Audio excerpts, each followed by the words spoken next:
Bismillahirrahmanirrahim. Assalamualaikum warahmatullahi wabarakatuh. Alhamdulillahirrahmanirrahim. Wa bihi nasta'in ala umuri waddin wa ala alihi washabbihi. Semoga kita semua selalu dalam keadaan sehat walafiat. Oke, baik teman-teman. Minggu ini kita akan belajar tentang logika dan proposisi ya. Nah, ini tujuannya bisa dibaca.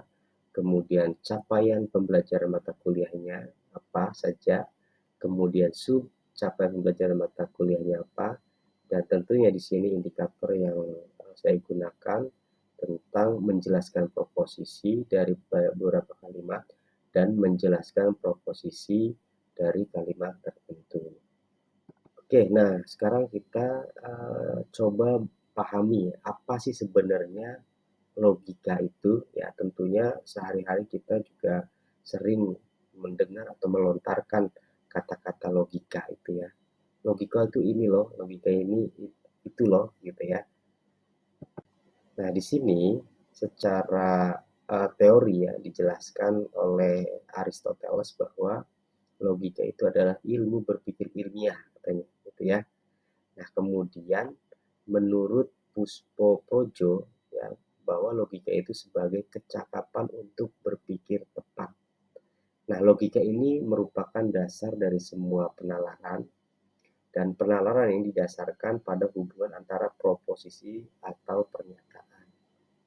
Nah, berbicara tentang proposisi, tadi sudah kita bahas tentang logika ya, pengertiannya, karena sebenarnya proposisi bagian dari logika ya. Nah, kira-kira menurut teman-teman apa sih proposisi itu? Nah, kalau logika mungkin sering kita dengar ya, tapi kalau untuk proposisi mungkin ya ada beberapa yang pernah mendengar, ada juga yang belum, gitu ya.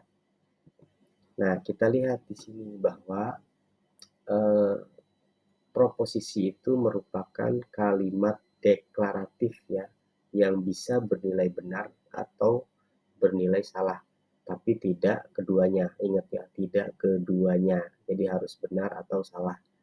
Nah, proposisi juga bisa kita sebut dengan kalimat berita ya, atau kalimat informasi.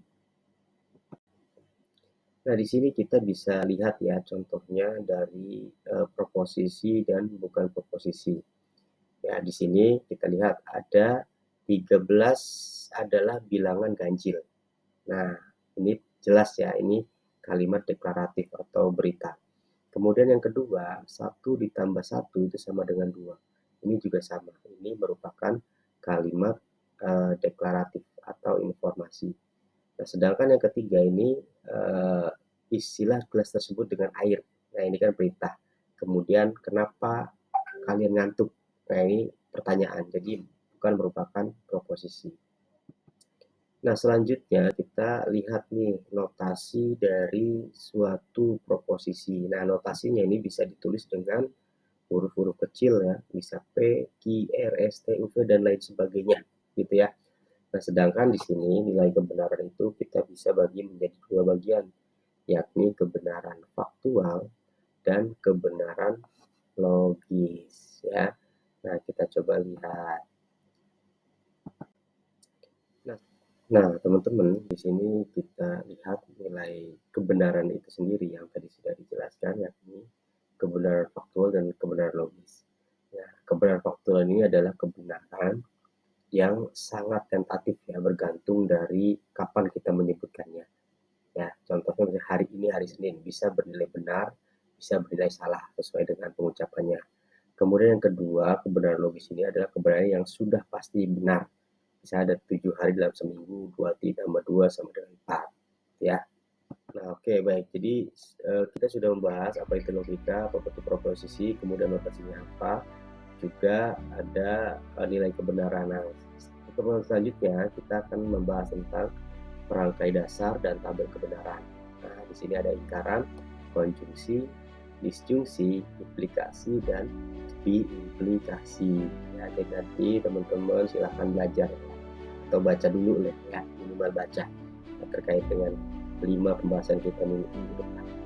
Nah, untuk memperkuat atau meyakinkan materi yang sudah saya berikan, silakan nanti teman-teman coba dilatih ya untuk membuat bukan proposisi kebenaran faktual dan kebenaran logis yang berkaitan dengan kehidupan sehari-hari. Ini sangat banyak loh ya. Nah, silakan buat masing-masing 5 ya, supaya nanti teman-teman bisa benar-benar meyakini materi yang disampaikan. Oke, baik teman-teman, mungkin saya cukupkan untuk pertemuan pada minggu ini ya.